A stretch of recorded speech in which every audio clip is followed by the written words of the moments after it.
Would you like to have 100% concentration and focus for your study and anything else you do? In this video, you will learn 3 secrets about those people who have attained such mastery of mind.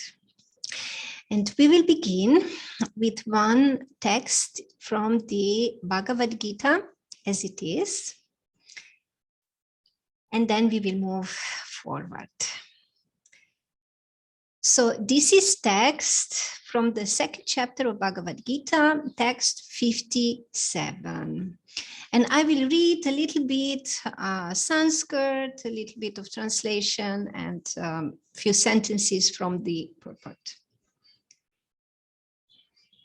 Ya sarvatra nabi snehas tatat prapya shubha shubham nabinandati nadveshti tasya pragya pratishtita.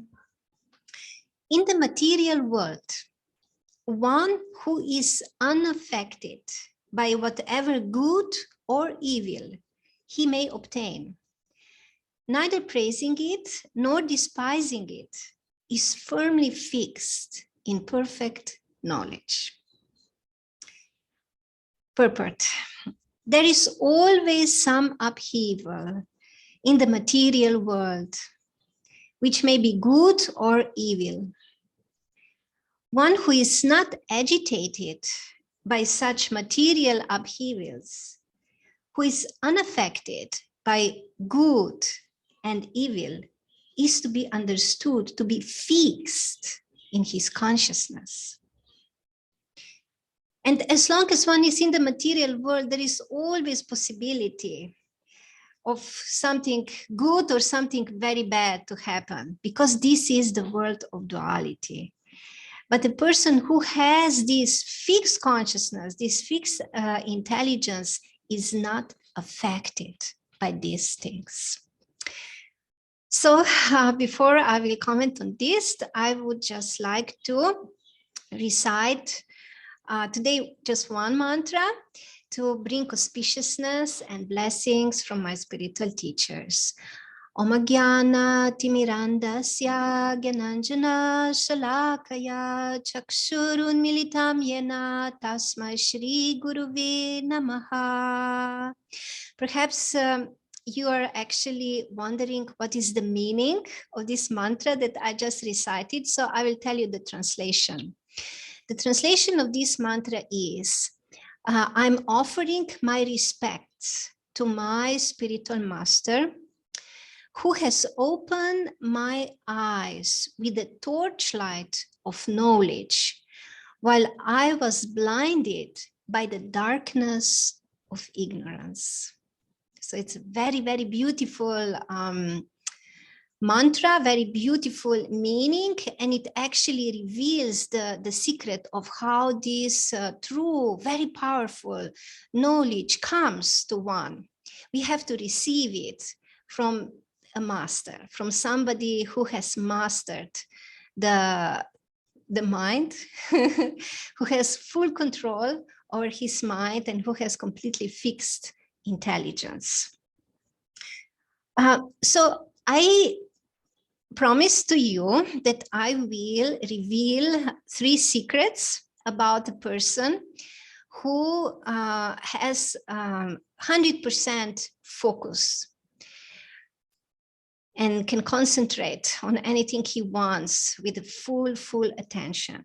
So the very first secret that I would like to tell you now is that in order to achieve such absorption, such focus, one needs to take to spiritual practice, because such absorption can be attained only by spiritual means. And anyone who may be promising you to just use some material technique or some material method, it's actually a cheater, because by material means, by material techniques, one can achieve some focus to a certain degree for some time, but not on the long term. Why not? Because in the material world, on the material level, all these material techniques are under the control of these invincible material forces. And these forces of material energy are constantly changing. So nothing can stay as it is. And even if, like, on the material level, we are successful today, tomorrow we may lose everything and we may be very unsuccessful. It's constant change on this material level. So to be able to come to the point of having like full concentration, very fixed concentration, we have to connect our mind, our consciousness, our intelligence with the spiritual platform. Actually, we have to fix it on the Supreme. And here is a very wonderful verse from Bhagavad Gita, which is actually confirming this. And this is Bhagavad Gita, chapter 2, verse number 66. It's very, very interesting. It says, one who is not connected with the Supreme can have neither fixed intelligence nor a steady mind. Without a steady mind, there is no peace. And without peace, how can there be any happiness? So this text is actually revealing to us that to attain such a state is actually the absolute necessity for every one of us, because without at least advancing towards this state, we cannot really achieve happiness. We cannot really achieve happiness. Happiness in this world that we are usually striving for and trying to achieve is the happiness which is conducted by these material forces or the material energy. And the nature of such happiness is that pleasure in the beginning, but it becomes poison at the end. So it does not last. It's the very same thing that brings us happiness today will cause us great distress sometime in the future. But when we are able to focus, to achieve this connection with the Supreme and focus our intelligence and our mind, steady the mind with this fixed intelligence, then we can actually attain 100% concentration and absorption. So this is the secret number one.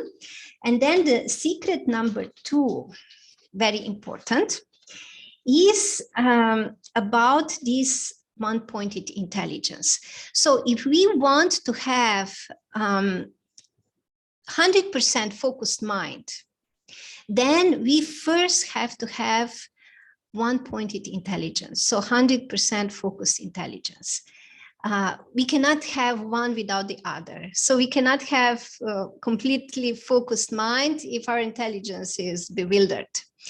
And this actually means practically that we, again, as I was explaining already before, we have to gain this true spiritual knowledge. We really have to gain this spiritual instruction and spiritual direction. And how do we get this? We actually get this from a person who has mastered the mind, who has control of his mind, and who has his intelligence already fixed. Such a person can give us direction, such a person can give us instruction, and such a person can actually reveal knowledge to us. And when we accept this, and then we are willing to follow these directions and these instructions, then our intelligence can also become fixed. So there any one of us can actually go down this path, even does not matter wherever we are situated at present. So don't feel intimidated by those personalities who are already masters of their mind and senses. Every one of us can actually start walking on this path and can eventually achieve this level. And even before we achieved this like 100% focus and concentration, we gradually begin experiencing more and more ability in focusing and in concentrating the mind and intelligence. So it's really worthwhile endeavor to try and go on this path. And then there is the third secret. This third secret is that the greatest obstacle on having the mind completely focused is the desires or strong attachment to gratify our material senses. So to have this material enjoyment, this is actually the greatest obstacle.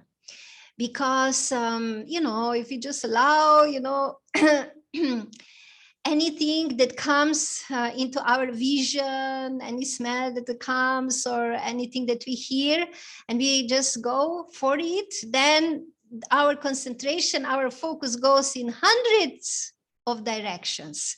And we totally lose our focus. And this is also explained in Bhagavad Gita very nicely. There are verses which really pinpoint these points. Vyavasayatmika buddhi is this intelligence which is very strong and is completely fixed on the spiritual platform. And on the other side, those people who are too much attached to all the enjoyment of the senses have great difficulty then to focus the attention, because their mind just runs towards all these things that attract them and desires to possess them and enjoy them. So their focus or attention becomes like diverted in like many directions. And now I would actually like to illustrate to you the wonderful qualities of a person who has such a one-pointed concentration of the mind and intelligence. Such people do exist. They live here on this planet. And there are descriptions of qualities of such people in the Vedic literature. So I will start with what is actually explained here in Bhagavad Gita, give you just a little bit of an idea, and then I will tell you also a story about one of such personalities and how, like in his real life, how he manifested these qualities in some difficult circumstances, which may be very interesting for us. So such a person who has such a fixed attention is not disturbed in mind, even amidst the threefold miseries. This basically means that even if there is like some problems with his body, some problems with other people are against him, or you know, they're hating him or trying to do something, or there are some natural catastrophes or difficulties, too hot, too cold, some earthquake, or many things can happen in nature. So he does not get disturbed. And he also does not get too excited when he has all reason for material happiness. So when everything is very, very nice, like materially very, very comfortable, he does not get too excited about it. And he is free from attachment, fear, and anger.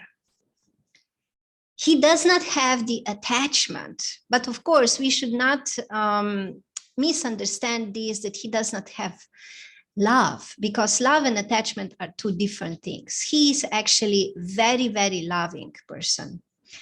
But he is fearless. He does not have fear, and he does not get angry for any material reason.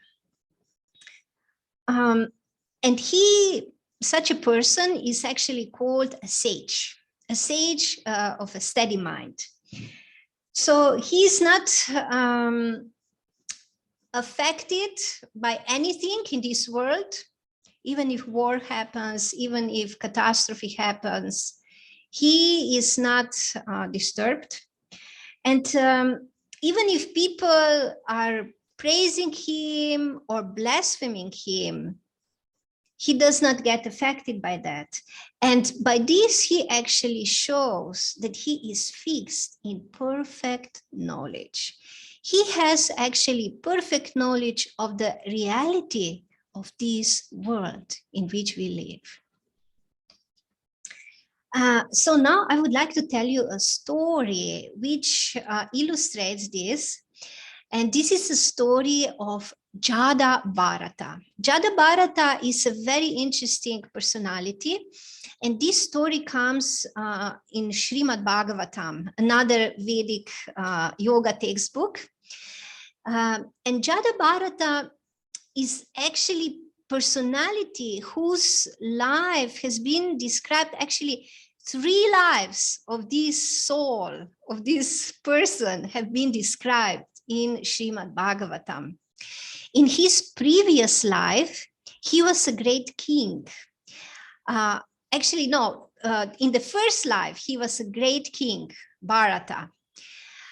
But then, this is a long story, I will not go in all the details. He was like on his spiritual path, but he had like a fall down. And then in the next life, can you imagine? He became a deer, an animal. But he was a very special deer, very, very special deer. And he had the memory of his previous life. And then in his third life, he was a human being again. But this time, he was so developed in his consciousness and in his wisdom, and he was actually a self-realized personality. But because he remembered his past lives, he was so concerned that he may not again, fall down from this high elevated situation, that he was behaving as if he is a little bit crazy. So he didn't want to talk, and he was just behaving like he's totally stupid and crazy. So while his parents were still alive, they were taking good care of him. But after they died, his brothers and then his stepmother and stepfather actually were not treating him nicely. They actually started to exploit him and neglect him. They were not giving him proper food, and they were just using him for all kinds of services that are kind of like humiliating even. Like they would send him on to the field to be like a scarecrow and neglecting him, but he did not mind. He was just like tolerating everything. Why? Because his mind was completely undisturbed and completely steady in his focus on the spiritual platform, on the divine. He had divine connection. And then many things have happened. And the episode from his life that I want to describe to you is at one point when he was there on the field, there was king, the local king, he was coming and he was riding in a palanquin on an elephant. Or actually, no, actually, he was not on an elephant. He was riding in a palanquin and they were carriers. They were carrying, 4 carriers were carrying this palanquin. And it so happened that one of the carriers was went somewhere, so they needed one more. And the guards were running around and they found Jada Bharata. And they saw he's young, he is tall, he is strong, he has big muscles. He's a good person to carry a heavy palanquin with the king inside. And they just grabbed him and forced him to carry the palanquin. So can you imagine something like that happening to you? Like a slave, they grabbed him.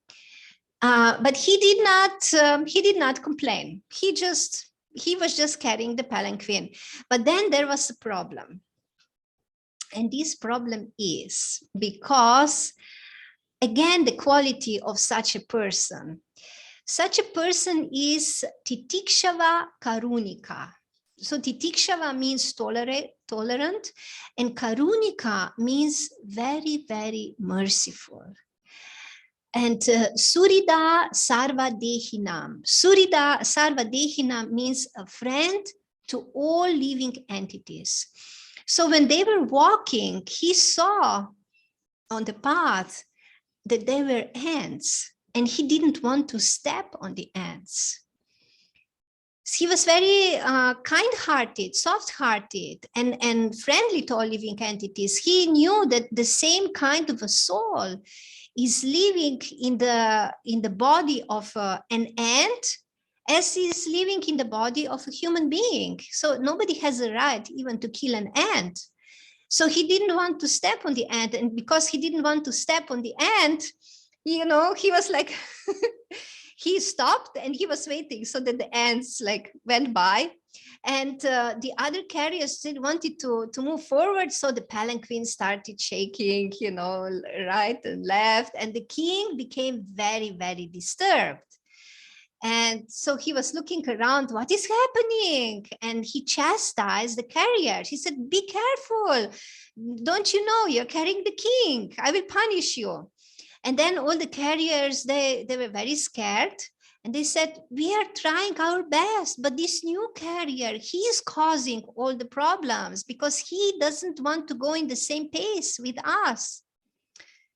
And at that point, the king, he looked at the Jada Bharata and he started criticizing him with very strong words. And he actually threatened him that he will really punish him severely to teach him a lesson, how to behave towards the king, who is his master. And at this point, what happened? At this point, Jada Bharata spoke up. And this was like the first time in his life he spoke up. And he told the king, so he was not, he smiled. Although he was like heavily chastised, he smiled. And this is one of the things that we can see here. Just remember for yourself, the last time when somebody really heavily chastised you, how did you feel and how did you react? So I'm probably not wrong if I say that you felt disturbed and you probably reacted in a disturbed way. Like in general, everyone in the material world will react in an agitated way when something like this happens. But Jada Bharata, although he did feel the hurt, he smiled. He smiled at the king. And then he started to explain the king the true position, both of the king and of him, how he's actually a self-realized person. And he is neither strong nor stout. And this position of a king is such at this moment, but very soon they may change the positions and the king may become the slave. And when he was speaking in this way, the king got very scared, actually, because the king had some spiritual understanding and he just realized that this is a very, very advanced personality. And he became afraid that he committed some offense, that he offended this great personality. And he knew that there is no greater danger than committing an offense towards such an elevated personality, because this is worse than the worst karma. This really can completely destroy someone's life. So then he just like fell down from the palanquin and bowed down in front of Jada Bharata, and then actually accepted him as a spiritual teacher, as a master, because he actually realized that Jada Bharata was the master of his mind, master of his senses and his intelligence. So he actually wanted to learn from him. So, and the same thing, actually, it's also, the king actually showed an example here for us.